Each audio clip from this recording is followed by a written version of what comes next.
and checked his phone for the 100th time. 11:47 p.m., 13 minutes until the last train to Busan. He stood on platform 7 of Seoul Station, surrounded by the echoes of a Thursday night. Tired workers heading home, couples saying goodbye, cleaners pushing their carts across the polished floors. Everyone was going somewhere. Everyone except him. In his hand, he held 2 tickets, printed 3 weeks ago. Seats 12A and 12B.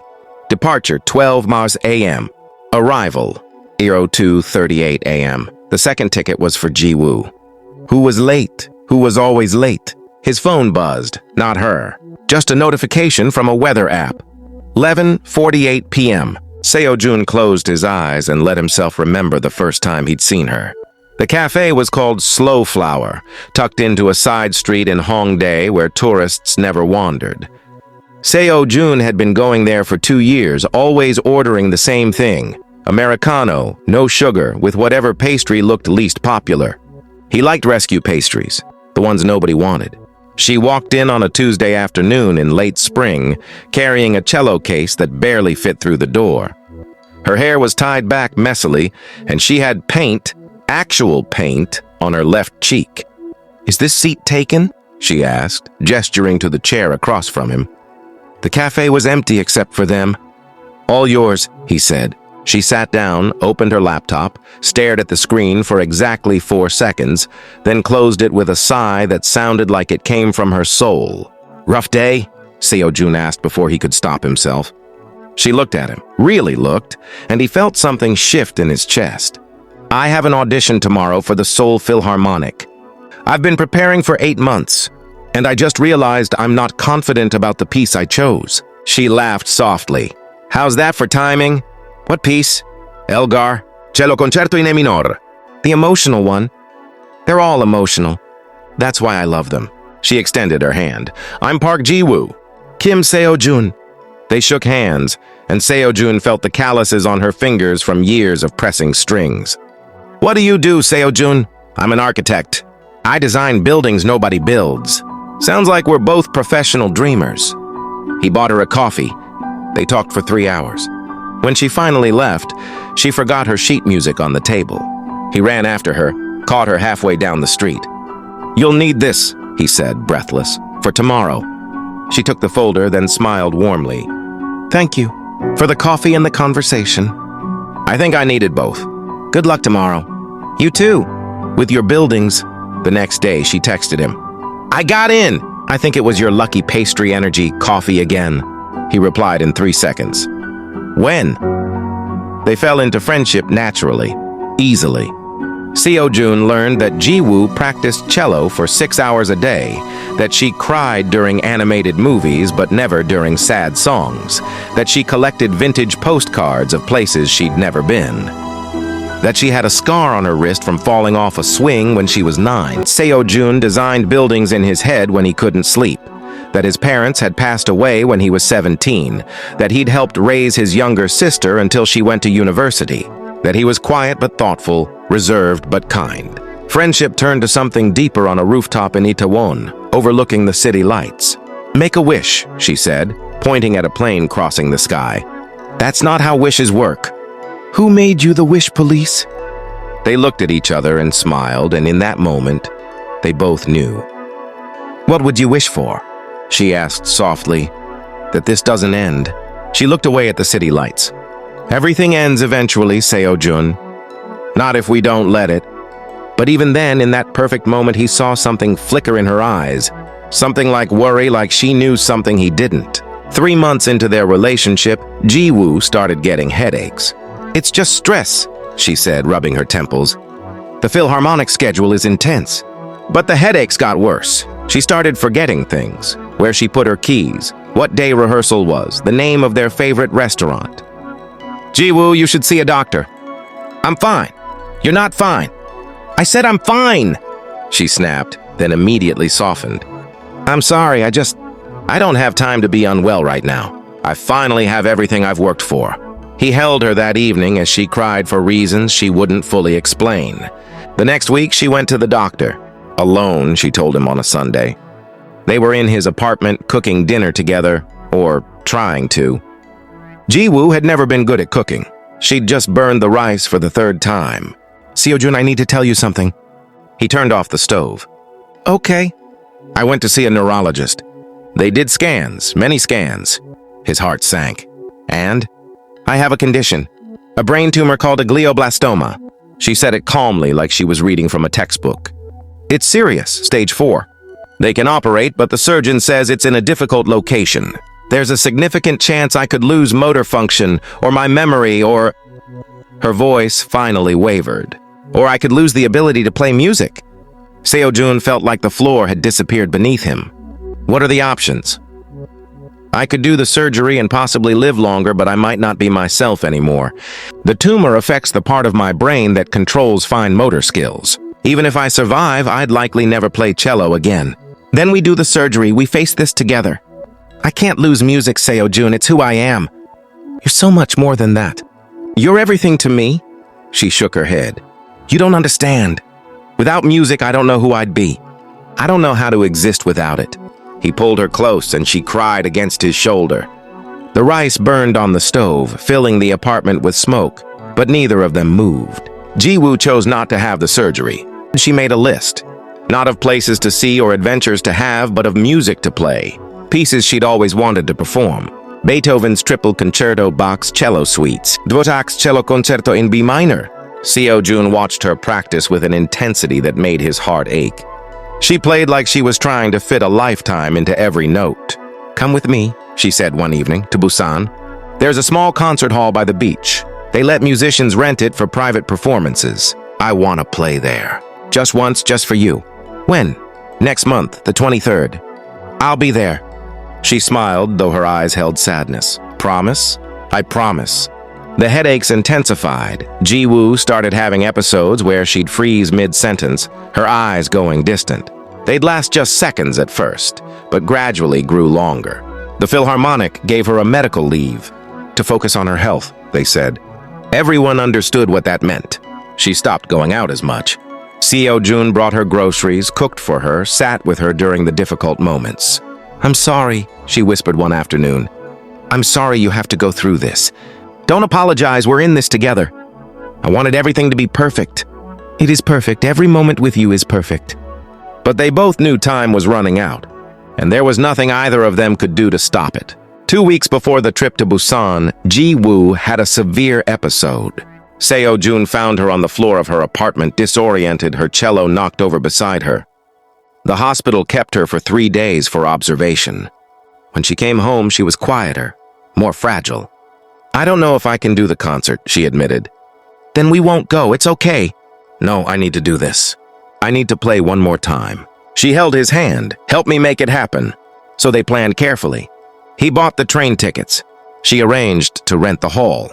They packed slowly, treating each preparation like something sacred. The night before they were supposed to leave, Ji-woo's mother called Seo-jun. Please convince her to reconsider the surgery, her mother pleaded. She listens to you. She's made her choice. I have to respect it. It's the wrong choice. She's my daughter. I can't accept losing her. Then tell her that yourself. Don't ask me to take away what gives her purpose. He ended the call and found Ji-woo standing in the doorway. You think I'm being selfish? She said quietly. No, I don't. You do. I can see it in your eyes. She sat beside him. If I do the surgery and lose music, I'll spend whatever time I have left grieving what I was. I'll be alive, but I won't truly be living. Can you understand that? He wanted to argue. He wanted to beg her to choose more time, even if it meant less joy. But instead, he said, I understand. She leaned against him. Tomorrow, we'll go tomorrow. One last perfect day. 51:01 p.m. Seo-jun stared at his phone. No messages, no calls. He'd left Ji-woo's apartment at 10 p.m. She'd said she needed an hour to prepare. Meet me at the station, she'd said. Platform 7, I'll be there. But she wasn't. 11:52 p.m. He called her. It went straight to voicemail. Ji-woo, where are you? The train leaves in 8 minutes. Please call me back. A family walked past him, parents and 2 children heading to the Busan platform. The kids were excited, asking if they'd see the ocean in the morning. Their father smiled. If you wake up early enough. Seo-jun remembered being that young, that certain that tomorrow would come. 11:54 p.m.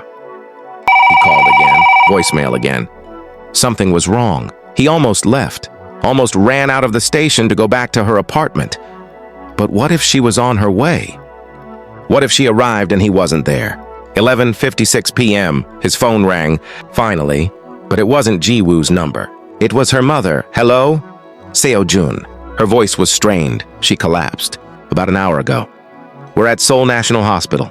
The doctors say her condition has worsened significantly. You should come. She's asking for you. The world seemed to stop. I'm on my way. He hung up. Looked at the departure board. 4 minutes. The train to Busan would leave in 4 minutes. In his hand, 2 tickets. Seats 12A and 12B, he ran. Seoul National Hospital was 17 minutes from the station by taxi. Seo-jun made it in 12. He found Ji-woo's mother in the waiting room, her face drawn with worry. Where is she? Room 304, they're allowing visitors. But Seo-jun? She touched his arm. She made them promise not to call you until after midnight. She didn't want you to miss the train. His chest tightened. What? She wanted you to go to Busan. She said you'd done enough. That you deserve to move forward. He didn't wait to hear more. Room 304 was at the end of a long hallway. Through the window, he could see her, Ji-woo, surrounded by medical equipment, looking small and tired. She looked so fragile. He opened the door quietly. Ji-woo's eyes opened when she heard him enter. You came, she whispered. You were supposed to go. Did you really think I would leave? A tear rolled down her cheek. I hoped you would. I wanted you to have one good memory. Just one. Not all of this sadness. He sat beside her, took her hand gently. Every memory with you is good. Even the hard ones. You're too kind. I'm honest. She smiled weakly. Then her expression grew serious. I'm scared, Seo-jun. I know. I wanted to play for you. In Busan by the ocean. I had it all planned. Bach's First Suite, your favorite. You still can. When you're feeling better, we both know that's not going to happen. She squeezed his hand with what little strength she had. But I need you to promise me something. Anything. Don't stop designing buildings. Don't stop dreaming. Her voice was getting quieter. Promise me you'll build something beautiful. And when you do, remember me. I'll build 1,000 things. All inspired by you. One is enough. She smiled. Just make it reach the sky. Ji-woo passed away peacefully 3 days later, with her family around her. Seo-jun was there, holding her hand, as she drifted into a sleep from which she wouldn't wake. The train to Busan had come and gone. Seats 12A and 12B had remained empty, just 2 tickets that represented a journey never taken. Seo-jun walked out of the hospital on a gray morning. Seoul looked the same as it always did, busy, relentless, moving forward whether anyone was ready or not. He went to Ji-woo's apartment one last time. Her cello was still there, propped carefully against the wall. He touched the wood gently, remembering all the times he'd watched her play. He couldn't make music, but he could honor her memory in the way he knew best. Seo-jun stood in front of the completed building, looking up at the glass and steel structure that reached toward the clouds. The Seoul Concert Hall, his design, his dream, his tribute. It had taken a year to get approval, 6 months to build, and every ounce of determination he had not to give up when the grief felt overwhelming. But he'd finished it for her. The building was shaped subtly like a cello. Most people wouldn't notice, but those who knew would understand. The main performance hall could seat 2,000. The acoustics were designed to be perfect. World-class musicians were already scheduling performances. And in the lobby, a small plaque. In memory of Park Ji-woo, who taught us that music doesn't end when the notes stop playing. The opening concert was tonight. The Seoul Philharmonic was performing. On the program, Elgar's Cello Concerto in E minor. The emotional one, Seo-jun had a ticket. Front row, center, seat 12A. Seat 12B would remain empty. He walked into the building as crowds gathered. Someone had left flowers by Ji-woo's plaque, white chrysanthemums, her favorite. He didn't know who had left them. Maybe her mother. Maybe one of her friends from the Philharmonic. Maybe someone who'd heard their story. It didn't matter. As he took his seat, the lights dimmed. The orchestra entered. The principal cellist, a young woman about Ji-woo's age, sat down and lifted her bow. The first notes of Elgar filled the hall. And Seo-jun closed his eyes and let himself remember everything. The paint on Ji-woo's cheek the first day they met. Her laugh, the rooftop overlooking the city. The burned rice, the calluses on her fingers, her determination, her courage. The weight of her hand in his during those final days. And the promise he'd made to build something beautiful. The music swelled, reaching its most moving section, and Seo-jun felt tears on his face. He wasn't ashamed of them anymore. 2 weeks after the concert hall opened, Seo-jun received a package. No return address, just his name, written in handwriting he'd recognize anywhere. Inside was a letter. "My dearest Seo-jun, if you're reading this, I'm no longer there. My mother is keeping this for me, with instructions to send it after you finish the concert hall. Yes, I knew you'd build it. Even when you doubted yourself, I believed in you. I need to tell you something I couldn't say while I was alive." That night at the station, I wasn't late by accident. I knew something was wrong. I'd been feeling worse for days. And I couldn't let you watch me collapse on a train platform or in a rented concert hall in Busan. I couldn't let our last memory together be me failing to play for you. So I stayed home. I called my mother. I made sure I'd be somewhere safe when it happened, somewhere you could find me, somewhere we could say a proper goodbye. I'm sorry I took that choice from you. But I'm not sorry I loved you. Loving you was the easiest thing I ever did. You asked me once what I wished for. I told you everything ends. But I was wrong. Love doesn't end. Music doesn't end. Beauty doesn't end. It just changes form. Thank you for building something that reaches the sky. Thank you for keeping your promise. Thank you for letting me be part of your dream. Live well, my love. Design buildings. Be happy. Find joy again. That's not a request. It's something I hope for you with all my heart. And sometimes when you hear Elgar, think of me. I'll be the note that lingers just a little too long. Forever yours, Ji-woo. P.S. The tickets to Busan, I kept mine. It's in my cello case along with all my sheet music. My mother will give you the case when you're ready. When you finally take that trip, and I hope you do, take my ticket with you. Let it see the ocean. Let it hear the waves. Let it know we almost made it. Seo-jun stood in his apartment holding the letter as the sun set over Seoul. He walked to his closet and retrieved Ji-woo's cello case. Inside, just as she'd said, was the ticket. Seat 12B, dated for a train that left a year ago. Beside it, her sheet music. Hundreds of pages, a lifetime of notes, and on top, a single page. Not printed, handwritten. It was a composition, something she'd written herself. The title at the top, The Last Train, for Seo-jun, who taught me that some journeys are worth missing.